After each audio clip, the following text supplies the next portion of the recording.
Welcome back, guys, to the channel, guys. We visiting South Africa here, checking out. I believe this channel is my little soap. Yeah, little gray box. Little gray box. I thought it was like little gray soap box. I forgot.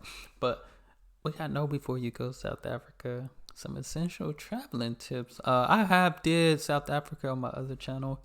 Learn about geography now, and I think I did some like traditional dances or something like that. But we got some know before you go here on Dara Traveler, so y'all hit that subscribe button. We finna check this out and see. Africa has a lot as well, because I did Morocco. I did an episode of Morocco from Geography Now, and I've got to see some beautiful sceneries as well. So Africa has a lot to offer too. So, but let's check this out. Are you planning a trip to South Africa? Here's everything you need to know before you go. Oh.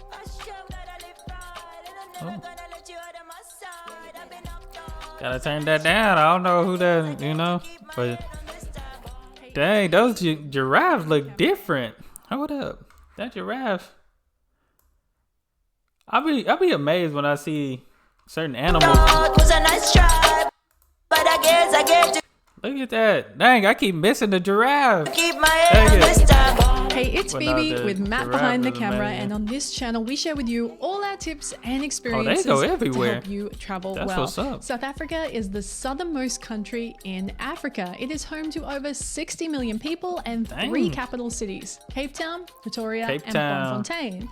It is famous for its incredible scenery, gorgeous coastline, abundant animal life, and fantastic food. As Aussies, we didn't need a visa to visit South Africa for up to 90 days. But it's shout out to Australia.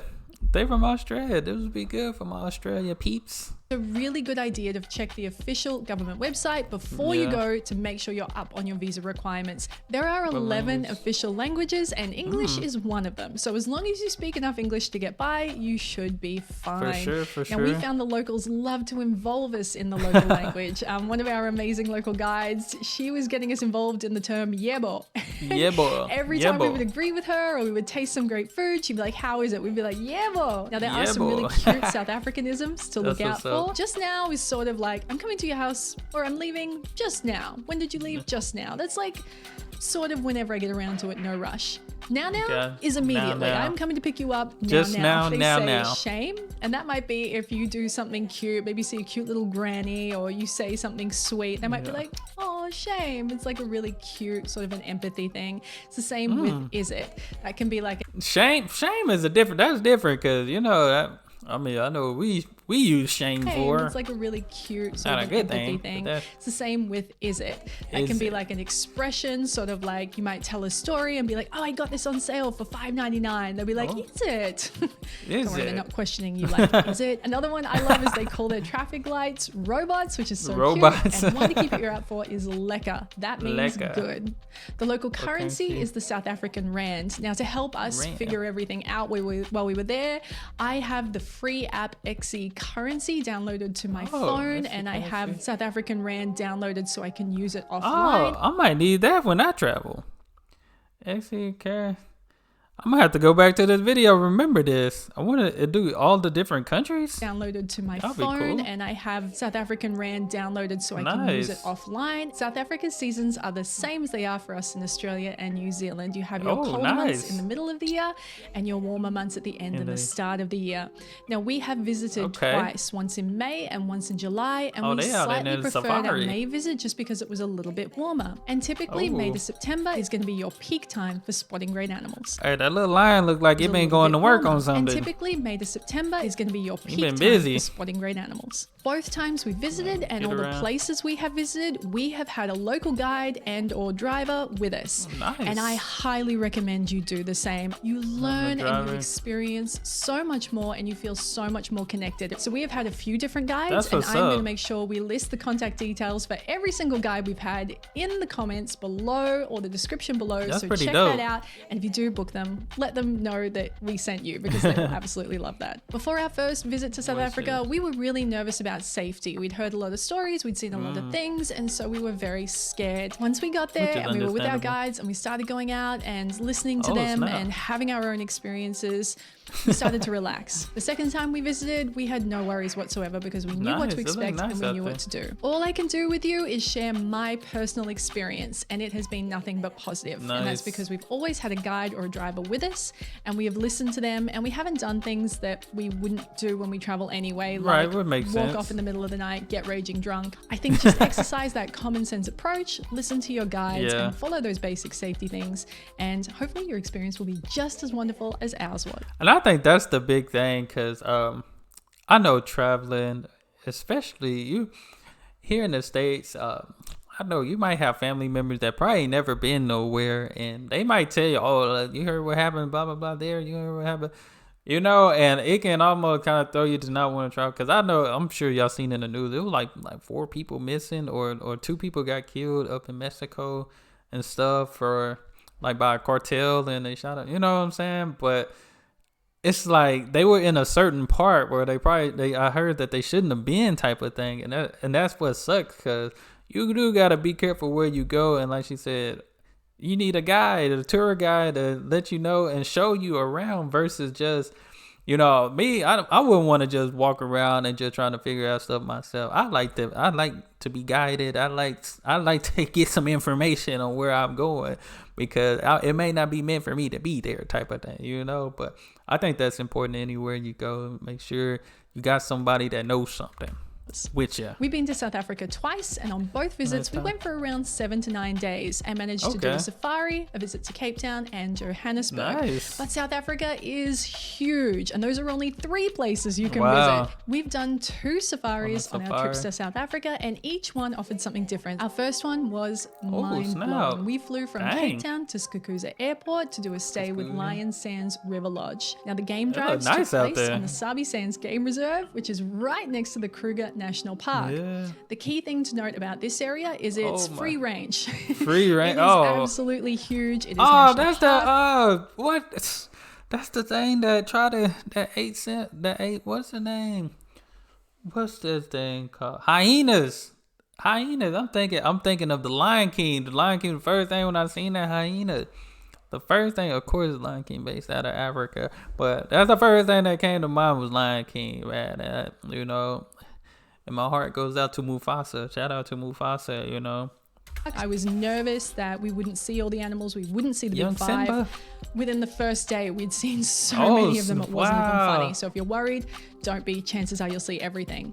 Now, Lion Sands River Lodge is incredibly luxurious. The service is second to none. The accommodation is stunning. The food is spectacular. I cannot recommend it highly enough. Nice. And I'm so glad that was our first safari experience, because it lived lived up to nice out everything here. I had ever wanted it to be. Our second experience was also amazing.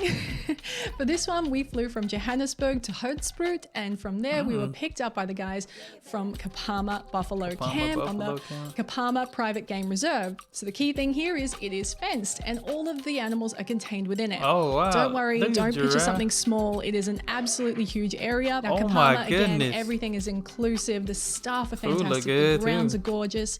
The accommodation here is these old world luxurious. I need to book a trip. I've been cutting myself short in life. I really, I done seen Europe, I done seen Australia, I done seen some of South America, and I've just been realizing I've been cutting myself short in life. You know, I want my kids to experience this when they get older. Like, hey, go see the world. Go see it. Safari tents, and they have this gorgeous bathtub. Either one, you would be so happy with them. They're amazing experiences. So we'll have those both linked below for you. If you are going in that May to September peak period, make sure you pack lots of layers. We found it to be very cold in the early mornings and the late evenings when we're on our game drives. A couple of other things you might want to bring with you. Make sure you've got plenty of sunscreen, maybe a really good hat you can jam on your head and stick on there if the sun's going to be out, so that it doesn't go flying off when you drive. And most importantly, guys, I want to talk about safety, because this is a question I get asked a lot. Are the animals, aka the lions, going to launch at you when you come up to them in the car? No, they're not. It's going to be fine. Hold on, did they get a giraffe? Lions going to launch at you when you come up to them in the car. Oh, snap. No, they're not. I It's think they gonna be didn't take fine. out a giraffe. I was really scared too, but the guides explained to us that these animals grow up around the cars and the people. They get used to seeing it. Whatever they tell you to do, just listen and you will be totally fine. We had two vastly different experiences when we visited Cape Town. The first time, I guess because it was our first time, we were more focused on the history of Cape Town, the history of South Africa, and it was also raining. The second time we went, it was sun's out. It was so fun. Everyone was feeling summery and happy and outdoorsy, and it just changed the whole energy for us.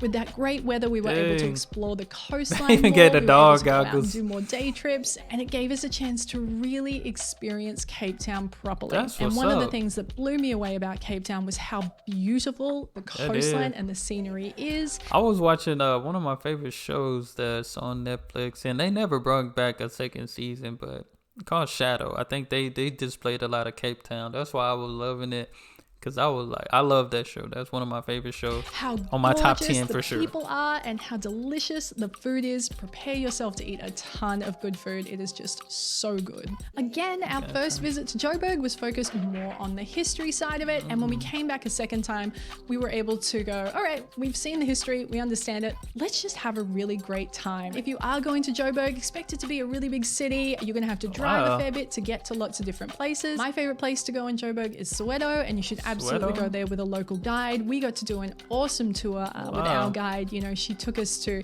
Nelson Mandela's house, and then we tried traditional African food. It was so tasty. And then we got to kind of walk around the streets and visit some of the local shebeens or local bars. And that for me is the heart of Joburg, that connection and laughing with the locals and just getting to know them and having a great time. There are so many different cuisines to try.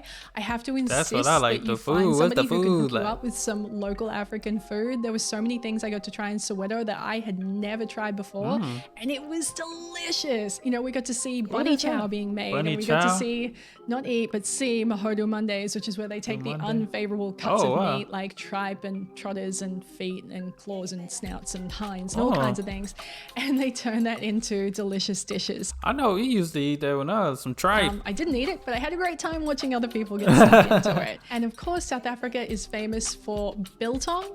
Great beer, braai, which is their answer to a barbecue, but it's done with like this special like coals and wood and stuff that gives the meat this really amazing flavor.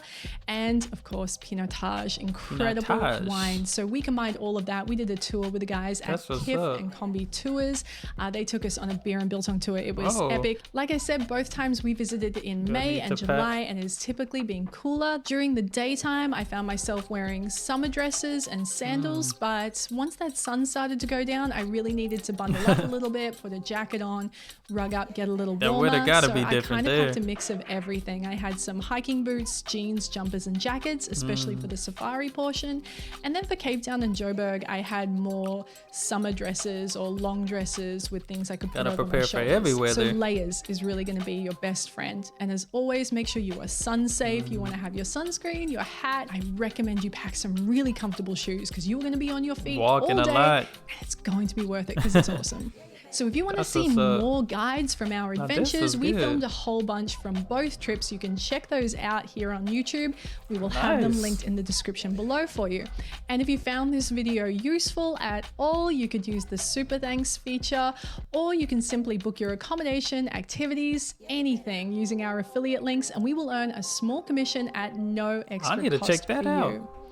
Now, with that brings this week's episode to a close. I really hope you have enjoyed it. And if you don't already, be sure to subscribe right now so you never miss a single episode. I'm already subscribed. When did I subscribe? Did I say it twice? I hope you have a great weekend, and I will see you with a brand new episode. When did I subscribe to this? This was good, though. I don't remember doing one. Maybe I did one of her videos. She said she was Australian, so I probably did one of her videos. I don't know. But this was good to see. South Africa display Know Before You Go. I think when I first did the Know Before You Go, my guy Walter's World, he has some tips and stuff. But no, that's always cool to see other countries and see things. But yeah, man, I'm going to cut myself short. You know, I want my kids to be able to know that, hey, you go see the world, you know. Work on yourself, get yourself, and go experience all of life. Get a good experience out of life. You know, you only live once. But all in all, this was nice to see South Africa. I know there's more things that I could possibly see. So y'all make sure y'all send me some more suggestions. Hit that subscribe button. That's all I have. Y'all be blessed, be the best, and be you. I'm out.